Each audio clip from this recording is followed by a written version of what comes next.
ప్రియమైన సహోదరి సహోదరులారా, నాకు ఒక అలవాటు ఉంది. అతిశయోక్తి ఏమి కాదు, నాకు ఒక అలవాటు ఉంది. ప్రతి ఆదివారము పూజలు పరిచర్య అయిపోయిన తర్వాత ఆ ఆదివారం లోపు లేకపోతే సోమవారం ఉదయం ఈ సమయాలకల్లా వచ్చే ఆదివారం గాస్పల్ ఏమిటి, రీడింగ్స్ ఏమిటో కనీసం ఒక్కసారైనా చదువుతా. 100% ఇది నిజం. ప్రతి ఆదివారం పరిచర్య అయిపోగానే, పూజలు అయిపోగానే వచ్చే ఆదివారం ఏమేమి వస్తుంది అని ముందుగానే ఒక్కసారి చదువుకొని ప్రక్కన పెట్టేస్తా. ఇందులో మరొకటి కూడా చేస్తాను అప్పుడప్పుడు. ఒక వారాందే కాదు కానీ క్యాలెండర్ తీసుకొని ఆ తర్వాత వచ్చే వారాలు కూడా కొన్నిసార్లు చూస్తా. లేకపోతే బోల్తా పడే అవకాశాలు ఎక్కువ ఉంటాయి. పోయిన గత 5 వారాలు కూడా సువిశేష పఠనము ఒక అధ్యాయం నుండే, యోహాను సువార్త 6వ అధ్యాయం నుండి 5 వారాల పాటు విన్నాం.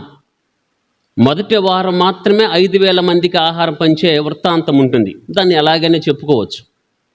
కానీ తర్వాత 4 ఆదివారాలు ఉన్నాయి చూసేవా, మొత్తం సారాంశం అంతా నేనే పరలోక ఆహారము, నేనే పరలోక మన్నా, నేనిచ్చే ఆహారమే నిజమైన ఆహారం, నిత్య జీవపు ఆహారం. ఇదే మొత్తం సారాంశం. అలా 4, 5, 6 వారాలు ముందుగానే కొంచెం అవగాహన చేసుకోకపోతే ఒక్క వారంలో మొత్తం కక్కేస్తాం. మన్నా దగ్గర నుంచి నిత్య జీవం వరకు, జీవాహారం వరకు మొత్తం అప్పి చెప్పేస్తాం. తర్వాత 3 వారాలు ఇంక నరకమే, ఏం చెప్పాలా అనిపించింది. పోయిన గత 5 వారాలు ఒకే అధ్యాయం యోహాను సువార్త నుంచి ధ్యానం చేశాం, 6వ అధ్యాయం. ఈ రానున్న 5 వారాలు 2వ పట్టణము యాకోబు గారి లేఖ ఉంటుంది. రానున్న 5 వారాలు మొదటి అధ్యాయము, 2వ అధ్యాయము, 3వ అధ్యాయము, 4వ అధ్యాయంలో అంశాలన్నీ కూడా రిపీటెడ్గా ఉంటాయి కాబట్టి దాన్ని స్కిప్ చేశారు. 5వ అధ్యాయం కూడా ఉంటుంది. అంటే 5 వారాల పాటు ఒక లేఖను మనం ధ్యానం చేయబోతున్నాం.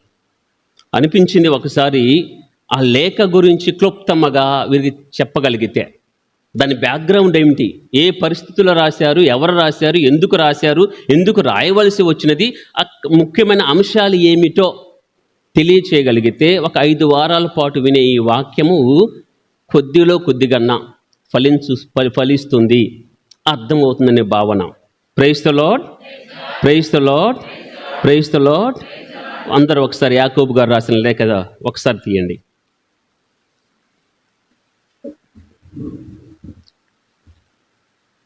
చదవండి ఇంటి దగ్గర సమయం ఉంటే. 5 అధ్యాయాలు ఉంటాయి. 5 అధ్యాయాలు గడగడ చదవగలిగితే 10 నిమిషాలు అయిపోతుంది.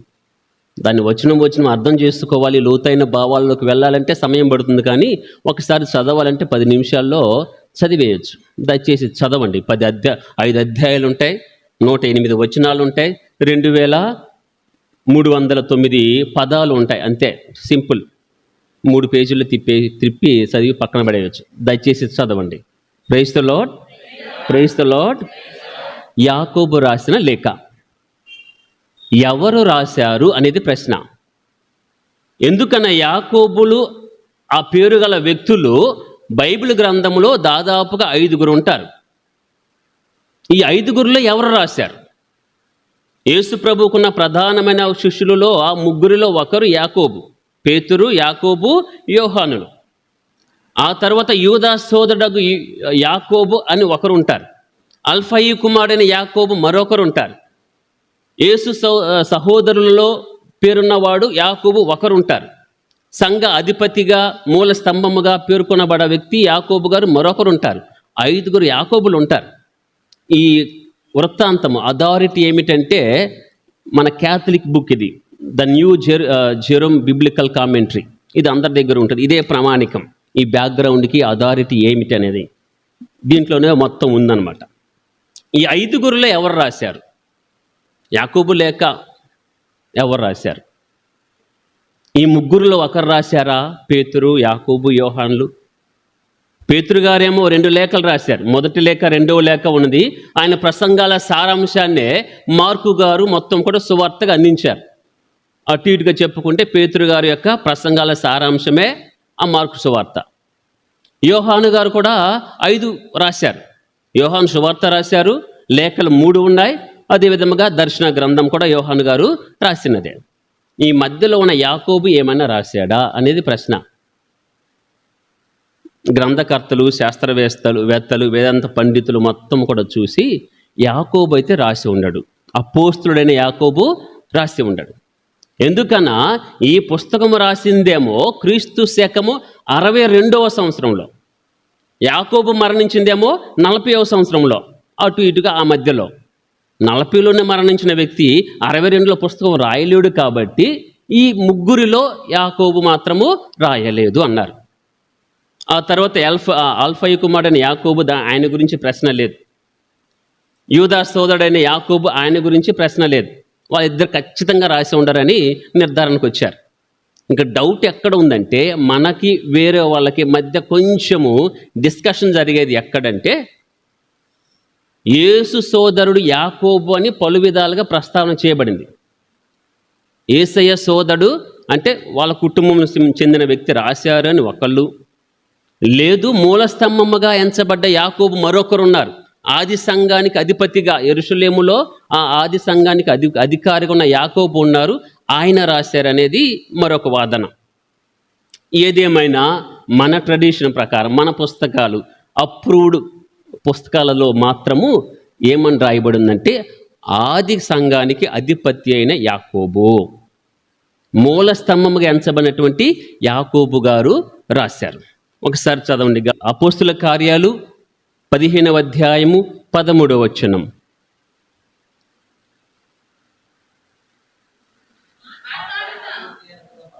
అమ్మా, మాట్లాడట పూర్తి అయిన పిదప యాకోబు లేచి, సోదరులారా ఆలకింపుడు. అక్కడ మొదటి సమావేశం, మొదటి రౌండ్ టేబుల్ సమావేశం అనుకుందాం. యెరూషలేములో సమావేశమయ్యారు అపోస్తులు, శిష్యులు, ఆనాటి సేవకులందరూ కూడా. అక్కడ అధిపతిగా ఉన్నటువంటి యాకోబు గారు పైకి లేచి, నా మాట వినండి. అక్కడ చర్చ ఎవరి మీద అంటే, యూదులకు మనం బోధిస్తూ ఉన్నాం, క్రీస్తును నమ్మిన ఈ 12 జాతుల వారికి మనం బోధిస్తున్నాం. మరి అన్యులు లోపలికి వస్తే ఎలా? క్రీస్తును నమ్ముకుంటే ఎలా? వాళ్ళకి సున్నతి కావాలా, బాప్తిజమే సరిపోతుందా? ఇది మెయిన్ పాయింట్ అక్కడ.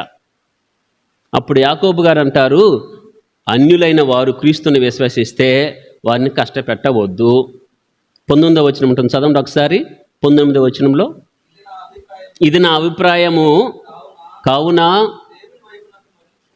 దేవుని వైపునకు మరలుచున్న అన్యులను కష్టపెట్టరాదు.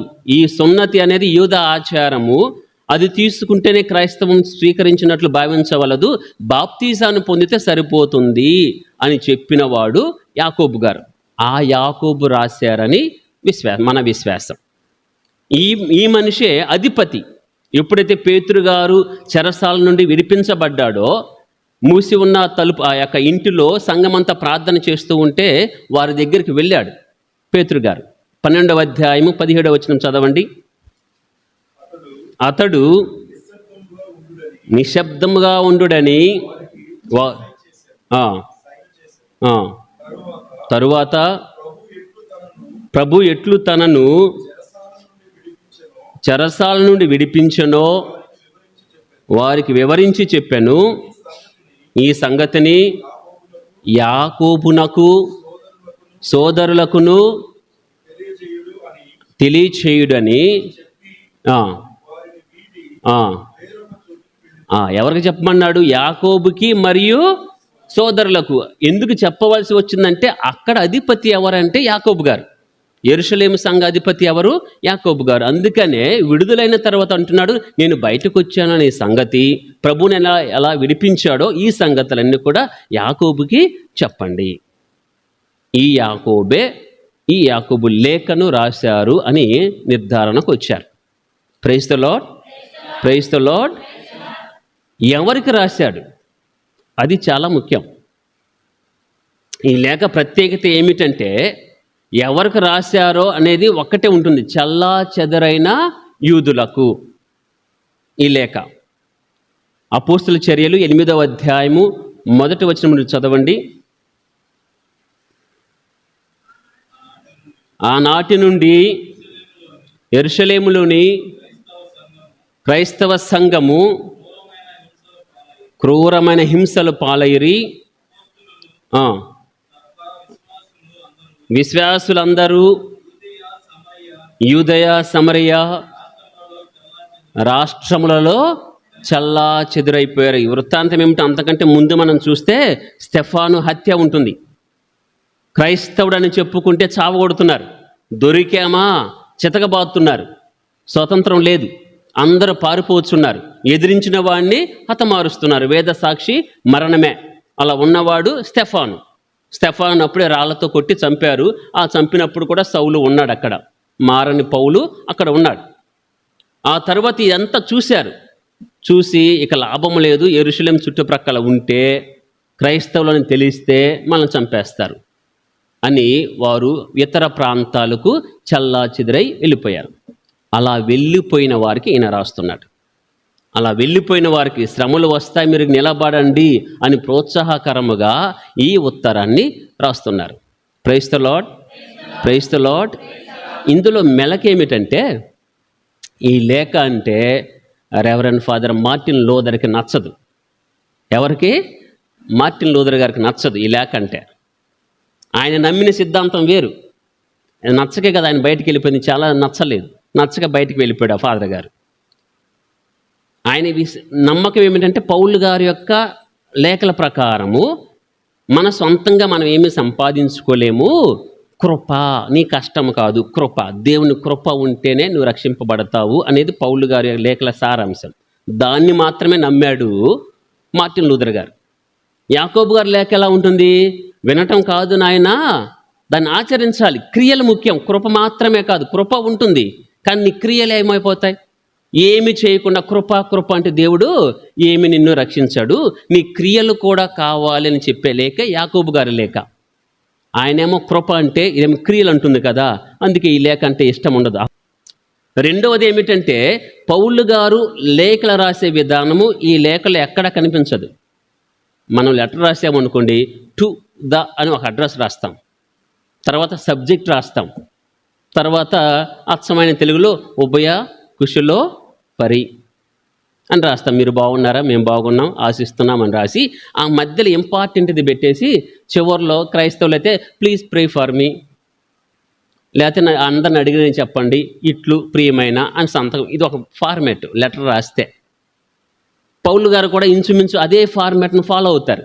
ఎవరికి రాస్తున్నారో ముందు గ్రీటింగ్స్ ఉంటాయి, ఆ తర్వాత అందరిని అడిగిన చెప్పండి, మా దగ్గర ఉన్న వాళ్ళందరూ కూడా మిమ్మల్ని అడిగిన చెప్పమన్నారు అని చెప్పేసి మొత్తం వివరించి చివరిలో మా కోసం ప్రార్థన చేయండి, మీకు శుభాకాంక్షలు, ఇట్లు పౌలు గారు, అయిపోయింది. ఆ ఫార్మాట్ ఇక్కడ యాకోబు గారి దగ్గర కనిపించదు. ఆ ఫార్మాట్ ఏముండదు. Praise the lord, praise the lord, praise the lord. అలా లేని లేఖ ఈ లేఖ. మూడవది, ఇది అచ్చమైన ఉత్తరం లాంటిది కాదు, ప్రసంగాల సారాంశం. ఇది ప్రసంగాల సారాంశం. ప్రతి వచనాన్ని కూడా, ప్రతి పారాగ్రాఫ్ను కూడా ఒక ప్రసంగముగా ఆయన ఆనాడు చెప్పుకున్నాడు. ప్రసంగాల సంపుటి, ఆ చిన్న చిన్న పదాలతో చిన్న చిన్న ప్రసంగాల సంపుటే యాకోబు గారి లేఖ. Praise the lord. ఎవరు రాశారు అంటే, ఆనాటి సంఘాధిపతిగా ఉన్న యాకోబు గారు. ఎందుకు రాశారు అంటే, చల్లా చెదురైన వారందరం కూడా విశ్వాసంలో బలపరచడానికి రాశారు. ఎవరికి రాశారంటే, చెదరిపోయిన యూదులకు. ఈ లేఖలో ప్రత్యేకత ఏమిటంటే, సాధారణ ఫార్మాట్ని ఇది ఉపయోగించుకోదు. ఈ లేఖలో చూడము. Praise the lord, praise the lord. ప్రియమైన సహోదరి సహోదరులారా, 2వ వచనం చదవండి. యాకోబు రాసిన లేఖ 1వ అధ్యాయము 2వ వచనం. నా సోదరులారా ఏమన్నారు? పౌలు గారు ఎక్కడైనా ప్రస్తావన చేస్తాడా నా సోదరులారా అని? ఈయన మాత్రము నా సోదరులారా, నా ప్రియమైన సోదరులారా. ఫ్రెండ్స్ మాత్రం కాదు, నా బెస్ట్ ఫ్రెండ్స్, నా వారు కాదు, నా సొంత వారు. ఇంకా సొంత వారు అంటే నా రక్త సంబంధికులు అని చెప్పుకుంటాను, చూసావా? ఆ టైపులో ఈయన యూదులు ఎక్కడో చెదిరిపోయారు కాబట్టి ఆ ప్రేమను పంచుతూ, మీరు దూరమైనా మాకు దూరం కాలేదు, మాకు దగ్గర వారు, మా వారు, మాకు ప్రియమైన వారు అని చెప్పటానికి, ఆ బిలాంగింగ్నెస్ కోసం, ఆ అఫెక్షనేట్ పిలుపు కోసము ఈయన పడే తపన. నా సోదరులారా దాదాపుగా 11 సార్లు చూస్తాం. 4 సార్లు అయితే నా ప్రియమైన సోదరులారా అంటాడు. Praise the lord, praise the lord, praise the lord. ఇది చదవండి. మీరు పలు విధములైన పరీక్షలను ఎదుర్కొన్నప్పుడు మిమ్ము మీరు అదృష్టవంతులుగా, praise the lord, praise the lord. కష్టాలలో ఎవరైనా నవ్వుతారా? టీచర్ గారు కొడుతున్నప్పుడు నవ్వాడు అనుకోండి, ఏమైద్ది? ఇంకొక 2 బిగుతారు, మామూలుగా కాదు. మాస్టర్ గారు అయితే కుర్చీ మీద గోడ కుర్చీ వేయించారంట, అది ఇంకా వేరే విషయం. ఏంది, కుర్చీ మీద ఎక్కి ఆ కుర్చీ మీద గోడ కుర్చీ వేయాలంట. Praise the lord, praise the lord. కొడుతున్నప్పుడు కనుక నవ్వేమనుకో ఏమంటారు? వీడికి తెక్క ఇంకా కుదరలేదు అని ఇంకా 2 బాదుతారు. వీళ్ళు చెప్పేది ఏమిటి? పరీక్షలలో, శ్రమలలో కూడా మీరు హ్యాపీగా ఉండండి, నవ్వండి. గిల్లుతున్నా నవ్వాలి, గిచ్చుతున్నా నవ్వాలి, అవమానిస్తున్నా నవ్వాలి, వెటకారంగా మాట్లాడుతున్నా నవ్వాలి. ఇది ఎక్కడ చోద్యమండి? ఇది కుదురుతుందా? అదే క్రియ ముఖ్యం అంటాడు. క్రియ ముఖ్యం, వినటం కాదు. బాగుంటుంది, మీ సోదరుని ప్రేమించండి అంటే బాగుంటుంది. నీ వలే ఇతరులను కూడా ప్రేమించంటే చెప్పుకోవడానికి బాగుంటుంది. ఆచరణ కావాలి కదా. మత్తయి సువార్త 5వ అధ్యాయము 10వ వచనం చదవండి.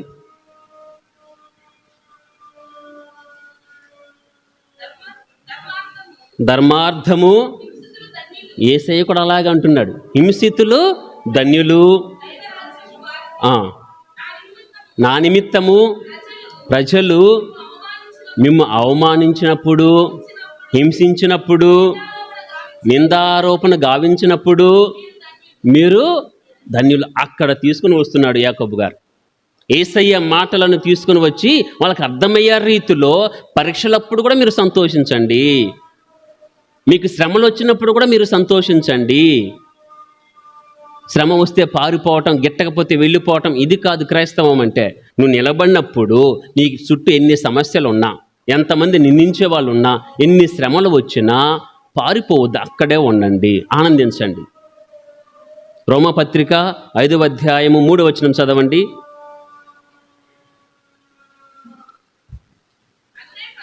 అట్లే కాదు, మన బాధలలో కూడా మనము ఆనందించుదము. ఏలైనా కష్టమును, ఓర్పును, చాలా వస్తాయి. అపోస్తుల చర్యలు 5వ అధ్యాయం 41వ వచనం.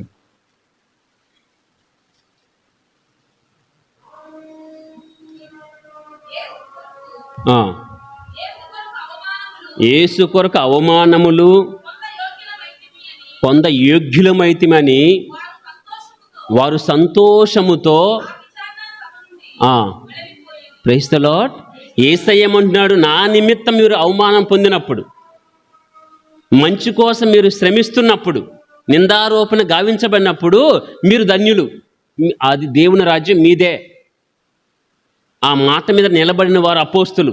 యేసయ్య కోసం ఎవరైతే నిందిస్తున్నారో, ఎవరైతే శిక్షిస్తున్నారో వాళ్ళు దాన్ని సంతోషంగా అనుభవించారు.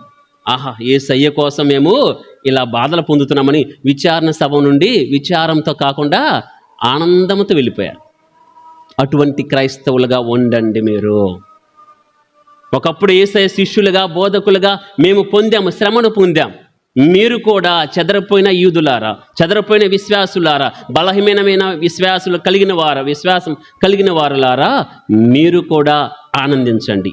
మీకు కలిగే కష్టాలలో, శ్రమలలో ప్రోత్సహిస్తున్నాడు ఆ లేఖ ద్వారా. Praise the lord. 3వ వచనం చదవండి. 3వ వచనము. ఎట్లనా మీ విశ్వాసము అట్టి పరీక్షలను ఎదుర్కొనుట వలన మీకు సహనము, praise the lord, praise the lord. రోజు గొరగ పెడుతున్నారు అనుకోండి,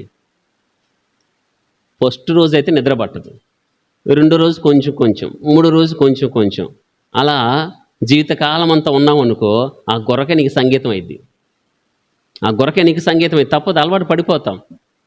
అలాగే ఒక పిల్లవాడిని భరించాలన్నా భరించి వీళ్ళింతే ఆ సహనం, ఓర్పులు వస్తాయి. ఇక్కడ ఆయన అదే అంటున్నాడు, మీ విశ్వాసము పరీక్షలకు ఎదుర్కొన్నప్పుడు మీకు సహనము, ఓర్పు, సహనం కావాలి. అవి వస్తాయి. అబ్రహాము దానికి ఉదాహరణ. అబ్రహాము కరువులో విశ్వాసాన్ని పోగొట్టుకోలేదు. సొంత ఇంటిని, పొలాలను, బంధువులను వదిలి వెళ్ళిపోమన్నా విశ్వాసం కోల్పోలేదు. ఆ సహనంతోనే ఉన్నాడు. ప్రామిస్ చేసిందేమో 75 సంవత్సరంలో, పిల్లవాడు పుట్టినదేమో 100వ సంవత్సరంలో. ఆ 25 సంవత్సరాలు సహనం కోల్పోకుండా ఉన్నాడు. ఆ కరువులో ఐగుప్తు దేశంలో వెళ్ళి పరదేశిగా బ్రతికే ఆ సందర్భంలో కూడా ఆ కానా భూమి ఇస్తారు అన్నాడు. సహనం కోల్పోలేదు. లేక పుట్టిన బిడ్డను కూడా అర్పించమంటే ఆ విశ్వాస పరీక్షను ఎదుర్కొన్నాడే కానీ ఆ చివరి వరకు సహనముతో, ఓర్పుతో అక్కడే ఉన్నాడు. విశ్వాసము ఉన్నవారు, పరీక్షలు ఎదుర్కొన్నవారు సహనము కలిగి ఉండండి. ఈరోజు నిందించేవారు వస్తారు, వెటకారంగా మాట్లాడే వాళ్ళు వస్తారు, రకరకాలుగా క్రైస్తవులు అంటే ఇది, క్రీస్తు అంటే ఇది అని తక్కువ చేసి మాట్లాడే వాళ్ళు ఉంటారు. ఓర్పుగా ఉండండి, సహనం ఉండండి. ఏదైనా కొంతకాలమే, అది వెళ్ళిపోయింది. వాళ్ళు వెళ్ళిపోతారు, ఆ వాదన వెళ్ళిపోయింది, సత్యమే నిలబడింది. అందుకే సహనము కలిగి ఉండండి. Praise the lord, praise the lord. 5వ వచనం చదవండి. కానీ మీలో ఎవరికైనాను వివేకము లేకున్నచో అతడు దేవుణ్ణి అడుగవలెను. ఒకసారి చెప్పండి. ఇక టీచర్లు చాలామంది ఉన్నారు కాబట్టి ఏక సందాగ్రహులు ఒకళ్ళు ఉంటారు, కొంతమంది ఉంటారు. ఒకసారి చెప్పగానే 100కు 100 కాకపోయినా కనీసం 90% అర్థమైంది. కొంతమందికి 2 సార్లు చెప్పాలి, కొంతమంది 3 సార్లు చెప్పాలి, కొంతమందికి ట్యూషన్లో కూర్చోబెట్టి రుద్దాలి, అప్పుడు లోపలికి వెళ్ళిద్ది అది కొంచెం కూడా. అలానే జ్ఞానము, దైవ జ్ఞానము, వివేకము ఇవి వెంటనే రావండి. చదివిన వెంటనే నీకు రావు. జపం చెప్పిన వెంటనే దేవుడు నీకు ఇవ్వడు. చేతులెత్తి ప్రార్థన, స్తుతి ప్రార్థన చేయగలను పరలోకము తెరవబడి నీ పైన కృపా వర్షమే కురియదు. దానికోసం నువ్వు అడగాలి, తపన చెందాలి. శిరాపుత్రునేసి జ్ఞాన గ్రంథంలో చాలా స్పష్టంగా రాస్తారు. 4వ అధ్యాయము 17వ వచనం చదవండి. విజ్ఞానమును అర్జింపవలనన్నా మొదట ఎలా ఉంటుందంట? కష్టముగా ఉంటుంది. భయమును నిరుత్సాహమును కలుగును. పుస్తకాలు చూసేవనుకో, పోస్ట్ చేరగానే ఏమంటారు? ఫీజు కట్టు అంటారు. తర్వాత ఏమంటారు? పుస్తకాలు అంటారు. ఫస్ట్ రోజు ఇన్ని పుస్తకాలు ఇస్తారు, అవునా? ఫస్ట్ రోజు ఇన్ని పుస్తకాలు ఇస్తాడు. వాడు కనుక గుండె పగిలిందనుకో, అమ్మ ఇన్ని చదవాలా అని, అది భారంగానే ఉంటుంది, భయంగా ఉంటుంది. అమ్మ ఇన్ని చదువుకోవాలని. మా ఏరు వెన్నే ఫాదర్ ఒకళ్ళు చెప్పేవాళ్ళు, దున్నే ఎద్దంట చెరువు గట్టెక్కి అమ్మ ఎంత దున్నాలా అని గుండె పగిలి చచ్చిపోయిందంట. ఆ దున్నే కొద్దీ మెల్లిమెల్లిగా అయిపోతూ ఉంటుంది. చదివే కొద్దీ జ్ఞానం వచ్చింది, ప్రార్థించే కొద్దీ పట్టుదల వస్తుంది, పవిత్రత వస్తాయి. ఇక్కడ ఏమంటున్నాడు? జ్ఞానము అవ్వాలంటే నువ్వు ముందు కష్టపడాలి, ఆ భయం అనేది నీలో ఉండాలి. ఇంకా అవి కఠినమైన క్రమశిక్షణకు నీకు తేలిగ్గా వచ్చింది. ఏదైనా క్రమశిక్షణ అభ్యాసం చేయాలి. ప్రతి దినం కూడా నువ్వు దాని గురించి నువ్వు చేస్తే ఎప్పుడైతే దానికి నచ్చిద్దో జ్ఞానము అనేది చూస్తుందంట. ఎప్పుడైతే వీడు మంచివాడా, ఈ అమ్మాయి మంచిదే, మనం వెళ్ళొచ్చు అని అనుకుంటారో అప్పుడే జ్ఞానం వచ్చి నీ మైండ్లో పడిద్ది. చదువమ్మా. తనకు జ్ఞానమునకు నమ్మకం కలిగేంత వరకు కూడా వారిని పరీక్షించును. పరీక్షలో నెగ్గావా, దైవ జ్ఞానము నీ సొత్తు. అదే సామెతల గ్రంథంలో కానివ్వండి, కీర్తనల గ్రంథంలో కానివ్వండి, ఏమంటారంటే అసలు దైవ జ్ఞానం అంటే ముందు భయపడండి, దేవుని ఎడల భయభక్తులు కలిగి ఉండటమే విజ్ఞానమునకు మొదటి మెట్టు. కీర్తన 111:10 ఉంటుంది. అదేవిధంగా సామెతలు 9:10 కూడా ఇదే వాక్యాన్ని ఆలకిస్తాం.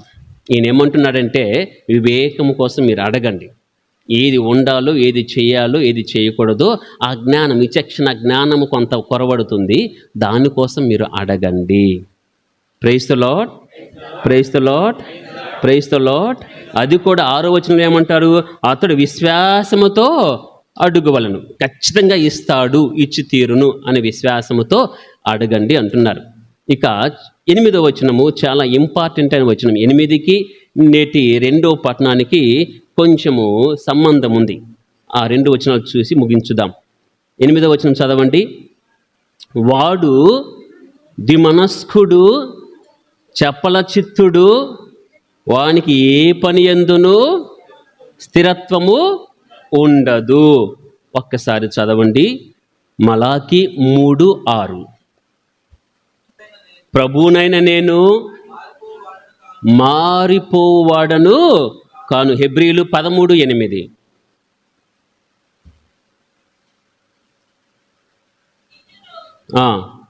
నిన్నను నేడును ఎల్లప్పుడును యేసుక్రీస్తు ఒకే రీతిగా ఉండేవాడు. వెంబడించే వాళ్ళు ఎలా ఉండాలి?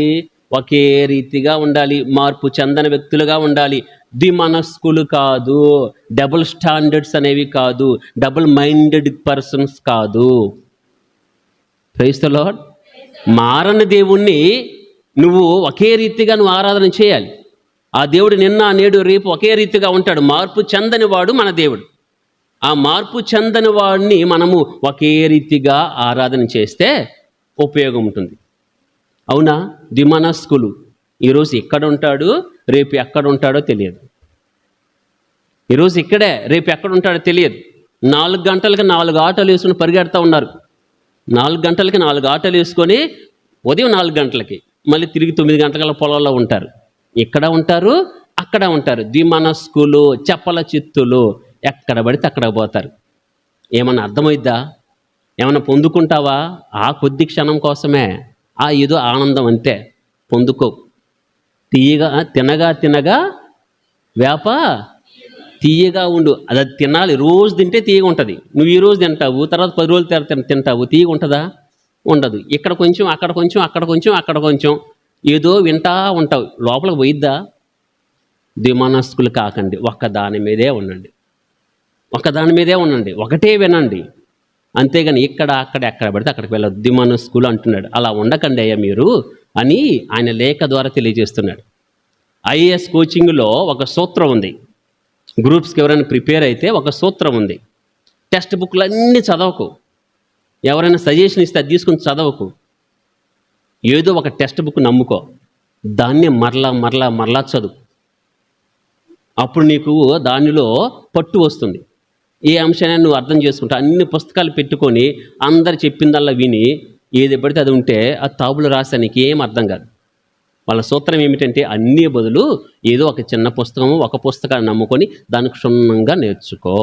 అప్పుడు నువ్వు ఖచ్చితంగా విజయాన్ని పొందుతావు. ఆ పుస్తకంలో కొద్దిగా, ఈ పుస్తకంలో కొద్దిగా, అక్కడ కొద్దిగా అంటే అసలు ఆ ఆర్డర్ కొద్దిగా ఆ సారాంశం దొరకదు నీకు. విధానం తెలుస్తుందిగా, సారాంశం రాదు.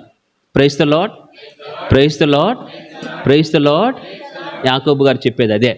మారని దేవుడు మన దేవుడు, నిన్న నేడు రేపు ఒకే రీతిగా ఉంటాడు అని 1వ అధ్యాయం 17వ వచనంలో 18వ వచనంలో ప్రస్తావన చేసినదే. దానికి వ్యతిరేకంగా ముందు 8వ వచనంలో అంటారు, విశ్వసించిన మీరు చపల చిత్తులు కాకండి, ద్విమనస్సులు కాకండి. ఏదో ఒకదాన్ని నమ్ముకోండి, ఒక గ్రంథాన్ని చదవండి, చదివిన దాన్ని మరలా చదవండి. ఖచ్చితంగా దేవుని వాక్యం మీకు అర్థమైద్ది. దానిలో మీరు బలపడతారు. ఆ వాక్యమే మిమ్మల్ని నడిపించింది. కాబట్టి వినుట మాత్రమే కాకుండా ఆచరించే క్రైస్తవులుగా ఉండే భాగ్యం దయచేయమని దేవుని వేడుకుందాం. దేవుడు మనకు సహాయం చేయను గాక.